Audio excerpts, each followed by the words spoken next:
Hey everybody, welcome to our advanced timeline editing tutorial. In this tutorial we're going to be covering some more advanced concepts such as time warp and transition curve, as well as how to create your own motion clips. So let's just recap from the previous tutorial, the basic timeline editing. You can see we learned how to transform the position of this car from one place to another. We learned how to have our character walk down the street and do a multi-angle turn, all using keyframe editing and all that fun stuff. So in this tutorial, the first thing we're going to start off with is we're going to learn how to create your own motion clip. So let's go ahead and I'm going to zoom in on this taxi, and I can just click it and press the F key. And what I'm going to do is I'm going to bring in an actor. So we're going to go to the character folder here. Let's go ahead and just bring in this Emma character. We'll bring her onto the taxi right there. And let's bring her a little bit up on the Z-axis as well. Okay, now the first thing we want to do is we want to actually bring Emma into a 90-degree profile. So let's use the left bracket key to bring her to 45 and then 90 degrees there. And then let's just go ahead and lift her up onto the taxi right there, and we should be good to go. Now, of course, you may recall in the last tutorial we used the link tool to link the taxi tires to the taxi. This time around we're going to do the same thing, just with the character. So we're going to take Emma, and we're going to go up here and select link, and we're going to link Emma to the taxi, because she's going to be a daredevil kind of jumping off this taxi, as you'll see in a moment. So now you can see that when I do that, Emma just kind of goes along on the roof of the taxi. Alright, so what we're going to do here is we're going to actually create a custom motion, a custom jump for Emma. So let's go ahead maybe to about, I don't know, somewhere around frame 50, right when she's at the corner of this building or so. And what we want to do is press F3 and go into our trusty old timeline here. And you can see Emma's track has appeared. And what I want to do is open up my 3D motion tracks right here, because we're going to be creating a custom motion. So again, we can scrub through here on the timeline. Maybe what I want to do is at the frame 50, I'm going to double click on the 3D motion layer track right here. And that's going to bring up my 3D motion key editor on the right hand side there. And if I double click again, what that's going to do is that's going to add a keyframe. And then you can see when I do that, this entire clip appears in the top there. Now you're probably wondering why, if I just add a keyframe, why is this entire clip appearing? That's because if I press Ctrl Z and I undo this right now, I'm just going to go out to my menu here. We can go to Edit and Motion Clip, and I have this clip Auto Extend selected. If I don't have that selected, it's just going to create a keyframe and a little one frame clip right here. And that can work as well depending on really what you're going for, but here we're going to create a new motion clip. So I'm going to leave Clip Auto Extend on, because it's just easier later on to be able to flatten your clip, and you can do further modifications to that as well. For more information on editing your clips and creating motions, you can check out our intro to character motion tutorial. So let's go ahead and keep that on, and again double click here and extend that clip. So we just added a keyframe there because that's where our motion is going to begin. So let's go ahead and start our motion. It's going to be a jump, so maybe about a few frames down the road, maybe about frame 60, what I want to do is grab my character's hip here, and we're going to just bring the character down into a crouch position like that, because this is going to be the jump preparation stage. So let's go ahead and grab her spine there as well. You can use the E hotkey to rotate and bring that down a little bit, and we can just grab her her hip there as well, bring that a little bit back, something like that. Okay, so from this frame I can click there and I can use my arrow keys to kind of go forward from this frame to this frame. She's kind of going to be going down and preparing for a jump, and then we'll just kind of maybe make that extend a little bit to about there. So from here to here she's going to be in that crouch position, and then maybe about here, let's go to frame 76 or so, we're going to bring her up into her jump position. So let's go ahead and grab those hips, bring those up. You can even bring them quite a bit forward as well, something like that. Let's just make sure we're not lifting her off the ground, because we don't want to change her transform position. We want to use the transform to do that. So let's go ahead and maybe, there you go, that looks like a fairly decent jumping animation. If you want to go into more detail, we can grab her her feet there, and use the mirror option and kind of just point those out, point those toes, so it looks like she's kind of jumping more. So we can play that back in real time, jump just like that, and then she's going to kind of maintain that position for a while, and maybe we can maintain it to about here or so, and just double click there, add a keyframe, and then we can go down to about let's say frame 95, and let's make sure we can see Emma in our screen here. Just double click in the 3D motion layer track, and we're going to bring her back down to her crouch position. So let's go ahead and select the W hotkey, bring it out like that, and bring her hips backward again there, and rotate that spine a little bit, and get her feet back to normal as well. Let's just make sure those are, there we go, and we should be good to go there. And so now she's kind of jumped. Oops. Let's just actually add a keyframe there. Control Z that. There we go. And then she's kind of falling down in here, and then she's going to get back up. So right here we can just bring her back to the default position by using this button right here. There we go. Bam. So there's our entire jump right here. Let's go through that frame by frame. So she's kind of crouching down here, preparing to jump. And jumping right there, and then landing right there, and then getting back up. Alright, so now that we have all of the actual body modifications, the motion key edits done, we need to actually go about transforming her position. Now let's go ahead and do that. So let's go zoom out a little bit, and let's open up our transform track. Now you notice that we also have the link set here as well. What I want to do is eventually I want to unlink that. So when do I want to unlink it? Probably about here is when she's kind of launching off the ground. Maybe about there is where we'll just unlink it. So let's go ahead and select our unlink tool here. There we go. So that link is now terminated at that point right there. And we have Emma kind of just jumping right there. So let's go ahead, and at this point, what I want to do is double click in the transform track, add a transform key. Now you'll see that this may happen occasionally, that Emma will kind of pop up somewhere else on the screen. Let's go back to this frame and see where she is. So she's kind of popped up ahead on the screen here, and she's going ahead. So what we need to do is just take this transform key. We'll right click that and delete it. And what I want to do is at this frame right here, we can just make sure this is going to be the first keyframe in our scene here. Let's just make sure that Emma is back at the correct position right here, and on that taxi right there. Make sure she's just in front of the taxi. There you go. That should be okay right there. Alright, and move her up right there. So now from this position on, she's going to be on that taxi, because that is indeed the first keyframe in that track. We don't have any other keyframes before that, so you'll see here she'll just kind of jump right there. And it seems as though she's like kind of behind this lady in the background, so we need to adjust the Z-axis on her as well. Go ahead and select Emma there. Let's go back to frame 1. Make sure Emma's in a far away position. Play through that. Make sure she's not walking behind any of the buildings. There we go. Alright, there you go. Okay, she walks in front of that building. Good. So we have all of our positioning correct. So let's go here, and let's add our link. When the transform first starts, let's go ahead to this point where she's at the peak of her jump. Select Emma. Make sure we have Emma selected. There we go. Selected Emma.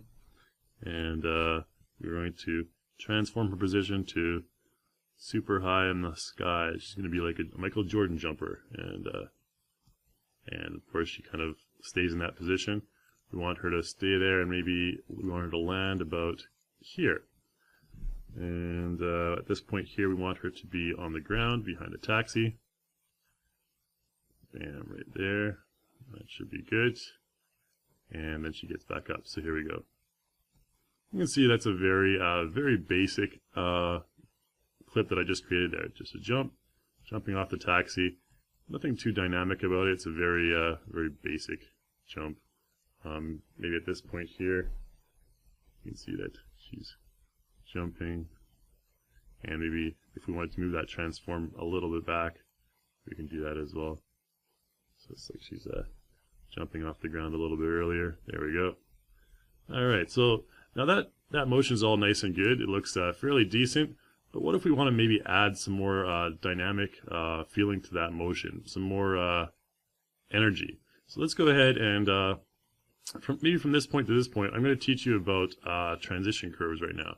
So if you notice, if I just go on this frame 50 here, and I gradually go ahead with my keys, you'll notice that there's kind of a linear transition from this point, this position, to that position.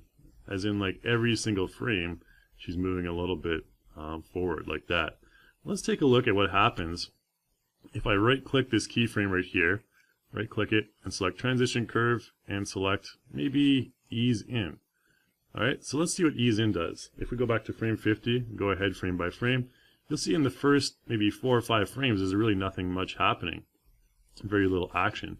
And then at these frames here, then she kind of goes down quite a bit. So the action is all packed into these few frames here.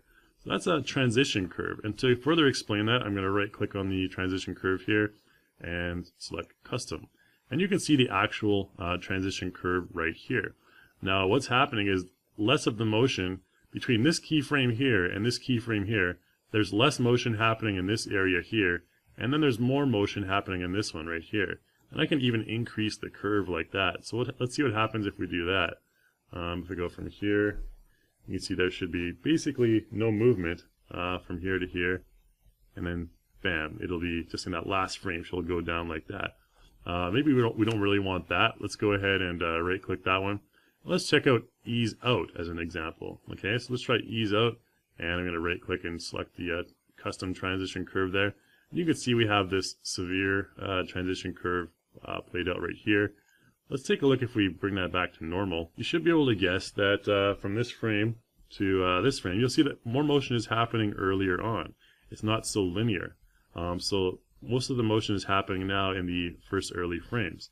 As you can see in this curve, most of the motion is going to be played out by the halfway point. We can make that even more extreme as well by going there, and you can see her position changes. So from here, maybe even one or two frames, she's already established her crouching pose that is in this keyframe right here. So for this keyframe, we don't really want to do much in this keyframe, so we can just actually right-click this and just select the linear transition curve, because that's just a fine. She's kind of just crouching down like that, and maybe between this one right here and this one right here, that's where she's jumping. So what we want to do here is we want to make this jump really rocket. So you can see from here to here, we're actually going to move up to the transform this time, the transform track. We can also add transition curves on these keyframes as well. So between 75 and 80 here, you can see she's kind of just raising up, almost like she's on an elevator. So what we want to do to make that a bit more dynamic, the change in position, is let's try the Ease Out on this one right here. So as you may recall, that will make most of the motion happen in these first few keyframes. So let's select that, select Ease Out, and transition curve, and let's make this one a bit severe. Let's go ahead, something like that. And now you can see that she should just rocket off the ground on these first few frames right there. So you can see that's a nice, she pops up a lot more energetically than before. So just like that, pop like that. And now you can see from here to here, she's kind of just falling down. And what we want to do is at this point, we want to have another ease out, or another ease in, sorry. So let's right click this one, select transition curve, ease in, and let's make that a bit more severe. So there shouldn't be any movement until closer to the end, because we kind of want her to float in the air for a little bit, like around this area, and then just kind of just kind of land on the ground really dynamically. So let's take a look at this one. So you can see the difference right there. She's kind of like that, and it just adds a bit more dynamic feel. Maybe we can even just decrease that curve a little bit. Let's try to take a look at that one. That looks like, there you go. So now you can see it's kind of just more like what we want. It's a much more dynamic curve. And maybe from this one, as far as the 3D motion layer keys are concerned, from this one to this one, we can also try and ease in on this one. So maybe she's not really returning to her position there until the very end. So let's try to do an ease in on that one as well. And you'll see the difference here. We move that up. There we go. And let's take a look. So now she'll kind of just, there you go. That looks even better. So you can see it jumps up and then doesn't really bend over until the last minute right there. And that's kind of what we're looking for right there. So we got a much more dynamic jump. Alright, so that's about it for transition curves. Let's talk about time warps now. So what I'm going to do is I'm going to add another character into our scene here. And we're going to zoom out a little bit and move over to the left-hand side here. And what I'm going to do is find our man Saul in the content manager. Let's go over here and find Saul. There we go. And Saul's going to be actually throwing something at Emma. This is the reason Emma's going to be jumping. And I'm going to show you how to time that out later as well.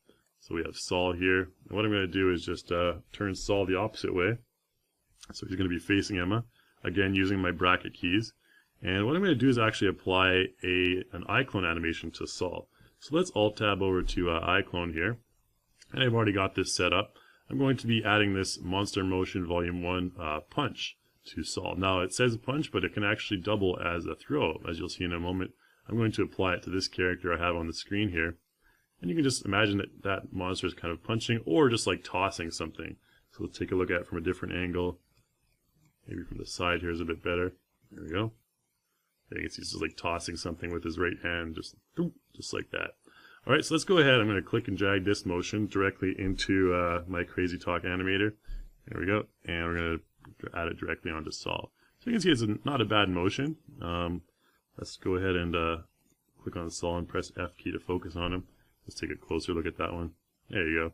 Kind of just a nice tossing motion right there. So we'll press F3, go into our timeline. We don't need Emma up right now. We have Saul selected. And let's go ahead and zoom out a little bit and take a look at that motion clip. When you add a motion in from iClone, it'll add as a 3D motion clip. Now you can see on this clip, it has the data already here. It says transition curve, linear, time warp, linear. So basically what I can do here is I can adjust this time warp. Let's go ahead and try that. Pay attention, I'm going to play it back one time here.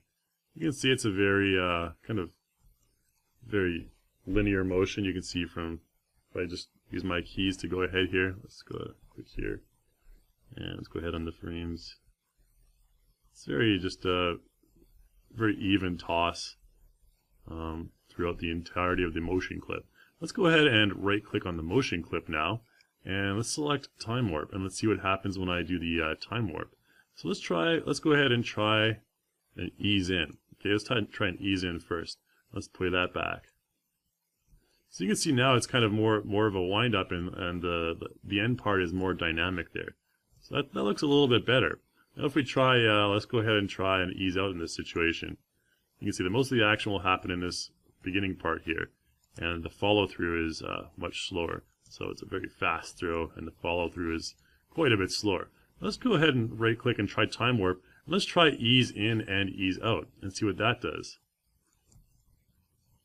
So you can see that part, there's a little bit of slower motion at the beginning. Now let's take a look at the ease in and ease out clip, ease out graph, sorry. So now you can see that at the beginning there's very little motion happening, and here there's a lot of motion in the middle happening, and at the end there's a very slow follow through. So let's try and see what happens if we make that more extreme. Let's take a look at this one. So you can see it almost goes too fast. You can't even see the motion, because all of the actual motion of the clip is happening in these few frames here. Let's go ahead and let's try and ease out and in this time and see what happens with this one. So you can see a lot of the motion happens in this area right here, and then it waits for a little bit, and then more motion happens here. Let's try and make that more extreme as well. As you can see, it's a very fast, and then something like that. So we probably don't want to use any of these ease in, ease out things. I think the ease in kind of looked the best. Maybe not so extreme, maybe a little bit more soft like that. And there you go. So it's kind of like a very nice slow wind up.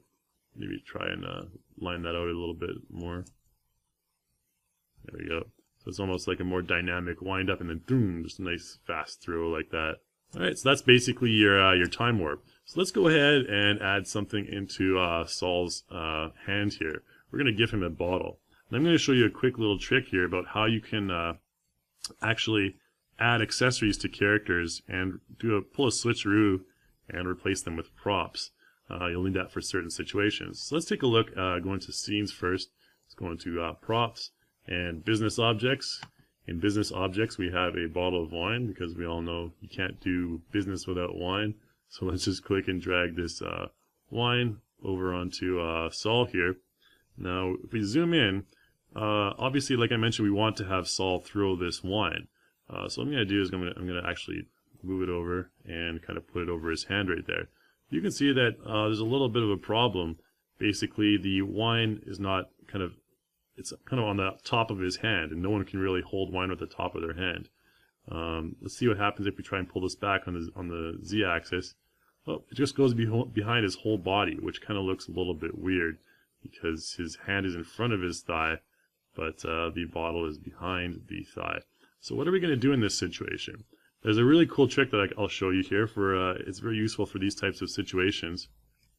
We're actually going to take Saul, and we're going to take him into the character composer right here on the top left. So once Saul is in the character composer, what I'm going to do is I'm going to go back and find our props, our bottle of wine right here, and I'm going to select this bottle of wine, and I'm going to click and drag it onto his hand. Now what that's doing is that's going to make the bottle of wine an accessory as part of his hand there. I'm just going to rotate that into place. We can really place that wherever we like. It doesn't really matter, but I'm going to just move it to about there. And you can grab this pivot point as well, because we're going to move it a little bit later, and move that pivot point to where the hand is attaching to the handle there. And that should be okay right there. And let's go ahead and back out of our character composer there. Okay, so now you see we have two bottles. Now, which one is the prop? Which one is the original?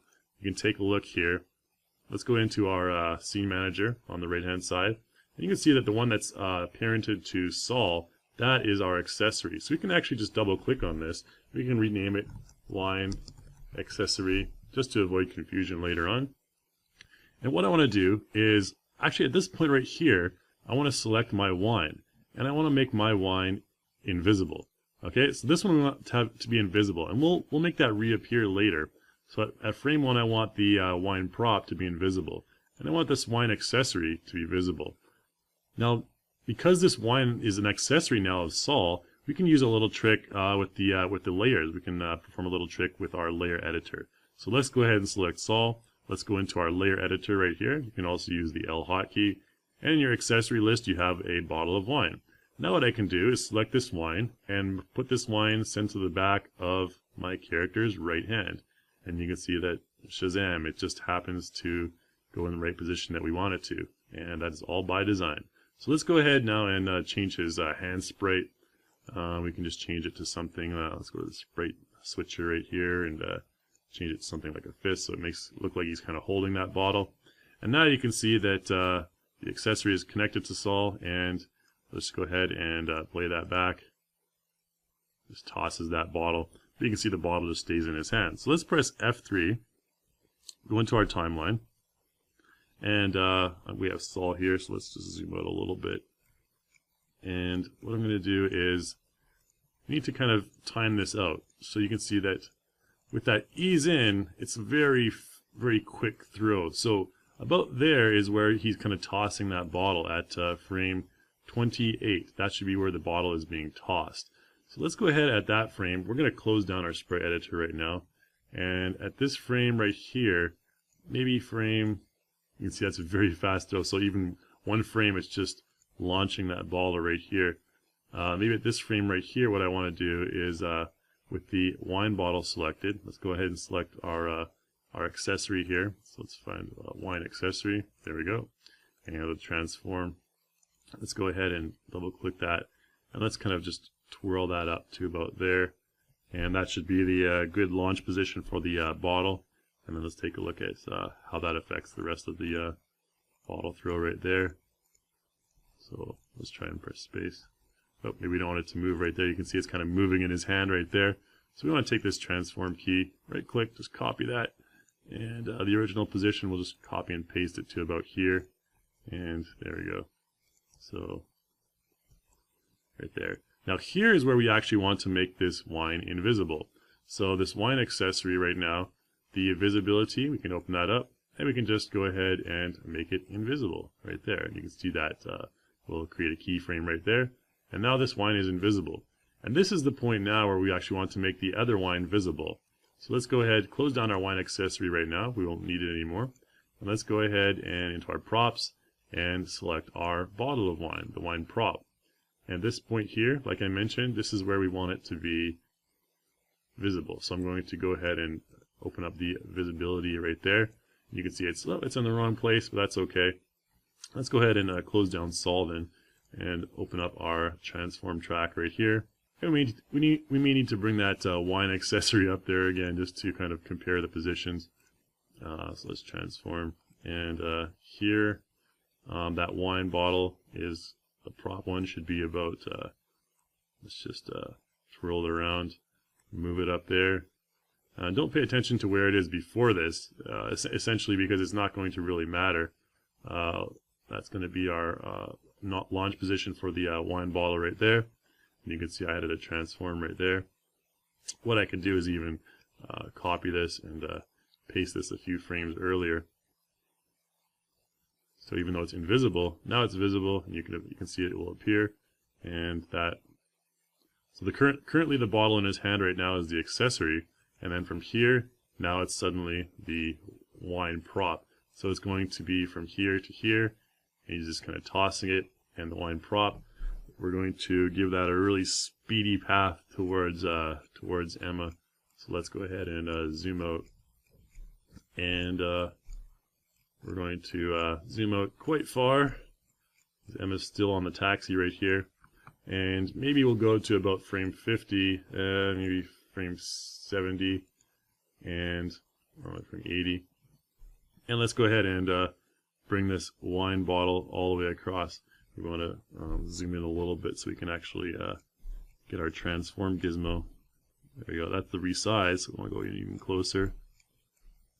Not too close. There we go. And I can move that over here. And it's going to be kind of moving over there. So there we go. That should be good. We'll move it all the way to the very end, actually. And you can see that green path right there, of course, is the transform path of our flying wine bottle. So let's go ahead and take a look at our timing right here. Let's go ahead and right click, or sorry, just zoom out. This is a very, very large scene. So you can see if I play back. The wine's going a little bit slow, so maybe what I want to do is kind of just bring this up to, maybe let's try 55. And I'll make it even faster. There you go. That looks a bit faster, a little bit better. However, Emma again is jumping too slow. Her reactions are a little bit slow. Whoops. Okay, now there's two ways we can fix that. We can either move all of Emma's stuff, over a little bit, or we can just go ahead and add a little bit of time in front of Sol's action. Let's go ahead and try the Sol path. You can do either way. I'm just going to go ahead and choose the Sol path in this one. We're going to delay his motion a little bit. As you may recall, it's a 3D motion, so it's kind of just easy just to move around, really. Let's go ahead and move that up. Now, of course, we're going to have to, mess around again with the positions and everything of the wine bottles. So let's take a look at just kind of try to spitball this as to where he's throw right there. It almost looks like so throw happens right there. She's kind of jumping before, so maybe we need to move this a little bit back. There we go. I think that'll work just fine. Let's bring it up to about maybe frame 40. Toss right there, and then she jumps. Okay, so I think we're good right there. Now what are we going to do from here to here with Sol? You can see at our frame 1, it's gone back to an original default. We don't really want that. Let's go ahead and click and drag our whole clip back here. So let's go ahead, and what I want to do is actually break this clip to maintain that initial pose. So I'm going to focus in on Sol here, and what I'm going to do is I'm actually going to zoom in quite a bit. Let's go to frame 2. I'm going to right click and I'm going to break this clip into 2, And you can see that now that will add a little clip there, which has our initial position at the beginning. And we can move this back to wherever we had it before. And let's just zoom out a little bit so we can get a better look at where Emma's jumping, her timing again. I'm holding shift and scrolling my mouse button here. And let's just move out a little bit. And yeah, so that'll work. Just one through and then jump. Okay, we can maybe even make Emma's jump a little bit more dynamic as well. So at this point you can see he's kind of moving from frame 1 to frame 2. What I can do is I can just click on here. I can right click and select remove motion, and I can remove motion from my body right here, and that should just kind of take care of that. You can see there's a little bit of motion from that one to that one, but that's okay. Let's go to our maybe frame 15, and I'm going to use double click in my 3D motion layer editor here, bring up our tool, and let's go ahead and maybe add a little bit of a idle kind of motion to Saul as he's waiting to toss his bottle. So I'm going to click on the hip right there. Let's click or press the W hotkey to use the transform gizmo here, and we can maybe move him forward like that. You can see the keyframe will appear, maybe around frame 25. Let's move him back like this. And at frame 35, let's kind of move him a little bit forward, maybe something like that. Now let's take a look at what that looks like. That should be a nice looking idle. There you go. Oh, we had too many keyframes there. What are those keyframes doing there? I think I must have accidentally added some separate keyframes where I didn't want to add them. So we should have we can maybe even separate these out a little bit more. Yeah, that'll be fine. We can maybe even take care of this, delete this last one here. Let's go ahead and play that back. You can see that preparing right there, and then just zooming up and then tossing that bottle. So again, we need to change the, let's go back into our tracks right here, wine accessory and wine. We're going to have to really change those positions. Make sure that they're all selected. There we go. And Saul can stay where he is. Let's mess around with the transforms for our two little wine bottles here. So maybe we can even leave Saul's track open here, just to compare to where that clip is. Let's bring that clip here. So right here, again, we're going to, this is the wine accessory.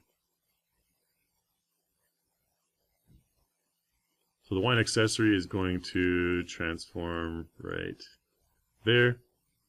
That's where we want it to be. Frame 64, I believe that is. Go back to here. Let's take a look. That should be fine right there. Oh, and of course the visibility. We want to click and drag that visibility all the way up to here for the wine bottle. So here he's kind of right there, and it just disappears. He's throwing it too fast that it just disappears, but actually what's happening is we have caused it to disappear, and we're going to take that other wine there, and we're going to click and drag to select all of these keyframes, and then I'm going to kind of move these ones over here, and I think that's where we should put it right there. Let's take a look frame by frame. Oh, and of course the visibility, that's always messing us up here. Let's go ahead and move that visibility all the way to that frame right here. And oh, that's Saul's visibility that I messed around with there. Let's go ahead and get too many tracks open here. Let's go to the wine and open up the wine track. There we go. That's the one we need to modify right there. It can be a little bit confusing when you got so many tracks open. There we go. That should be fine. So Saul's winding up right there, tossing the bottle just like that. Okay, there we go. All right, and let's take a look. That timing should be fine. I think we kind of got a good, spitball of how the timing is going to look before this, and you can see that. There you go. Okay, well, let's go back a little bit further. There you go, perfect. So kind of just jumping over the bottle right there. And let's maybe even try to add a bit more dynamic energy to Emma's jump here. Let's go back to Emma's track right here, and we'll zoom out we'll just go to where her 3D motion is taking place here, here to here, up to where she's in her jumping position. We can maybe even just delete this middle one right here. Let's go ahead and delete that, and right click this one here. Maybe we want to ease this one in. Let's go ahead and ease this one in right here. Take a look at our transition curve. Maybe make that a bit steeper. Let's go ahead and test that one out right there. There you go. So it's a bit better. So she's kind of not doing anything until about there, and then just kind of just jumping right there. Alright, so there we're good to go. I like that one right there. It's a bit more dynamic, and that's about it. So let's go ahead and have a bit more fun. Just this last step here, we're going to add in some sound effects. So let's go to maybe at the first frame here. I'm going to open up my project track, and in the project track, we don't need the wine accessory there anymore. I'm going to go into sound effects here, and in sound effects, at the very beginning, we're going to have Saul say something. Now there's a number of different ways you can do this. You can actually just add, a track onto Saul there. So if we selected Saul, and I selected create script right here, and I used a WAV file. Let's go to Saul's audio right here, and he's going to be saying something like, "See you later, dude." Buzz you later, dude. Alright, so he's going to say, "Buzz you later, dude," and then he's going to toss that bottle. And that did an automatic lip sync, as you can see there. So maybe about right here, maybe this frame right here, we want to add a sound effect in here. Now to add a sound effect, you can simply right click in the sound effect menu, or in the sound effect track rather, and import. And let's go ahead, I think I have a a bottle throw right here, and that'll add in a, I don't know if you caught that little we had there. There we go. That's pretty well timed out there. And then maybe about here, let's go ahead and import in. We have this bottle break. I think it's bottle break 2 that sounds pretty good. There you go. Okay, so Saul's just tossing stuff around and causing chaos in the streets. So there you go. That's pretty much how you can use the sound effect track. You can add music in there as well. And we have separate tutorials for cameras and all that stuff. Now again, if you wanted to take this motion from Saul and you wanted to save that motion, we can just open up Saul's track, actor Saul right here. And let's go ahead into the collect clip track. Now we have our, this is our 3D motion. Say I wanted to kind of, include everything, this idle and everything like that. In my collect clip track, what I need to do is just left click rather, and drag in the whole area that I want. And I can just right click that. And I can select Export 3D Motion, Export Perform. I prefer to choose Export 3D Motion in this case. And let's go ahead and call this Saul Throw. Whoops. I can't type today. Throw. There we go. Saul Throw. So that's going to save into our custom folder of our motion tab right there, our motion folder. So let's go ahead and save that as a 3D motion. And there we go. We have that motion saved. So what if we wanted to apply it to another character? Let's go ahead and close this down and press F4 again so we can bring up our content manager. And let's just bring in Walter into our scene here. So let's bring Walter in right beside Saul here. He's going to be imitating Saul. Saul's such a cool, rebellious guy. Walter wants to kind of imitate him. Let's go ahead and use that right bracket to bring it back into that position. And then if we go to our animation tab here, we should be able to go into the custom folder and the motion folder, and there we have Saul Throw. So let's take that one and apply that to Walter there. Buzz you later, dude. Alright, so you see they have the exact same throw now, so that's basically how it goes. Now we can add some quick dynamic camera movement to this as well if we want. Let's just go ahead and do that really quickly. I'll just go into F3 into the timeline. We want to just take Walter out of the way there. I just wanted to show you how you can save those clips for later. We can delete Walter for now. Let's press F3, go into our timeline here, and let's go to our camera right here. And what I want to do is I want to make sure I click up over here, and this will go into our camera record mode. So you can see we are over here, and what you need to do is let's just go ahead and zoom out a little bit. We want to kind of follow Emma on the taxi first. So let's go ahead and make sure you remember that everything within this red area here is actually what's going to be in your scene. So let's go ahead and start maybe right on the corner here, and then press F3, go into our timeline again, and maybe about here. Where's that sound effect? Right here. So when he says "buzz you later, dude." Later, dude. Maybe we want to kind of about frame 25. We want to kind of just pan over right here, and pan over to Saul, just saying "buzz you later, dude." We can maybe zoom in a little bit right here. So then we should have this kind of camera movement right here. Buzz you later, dude.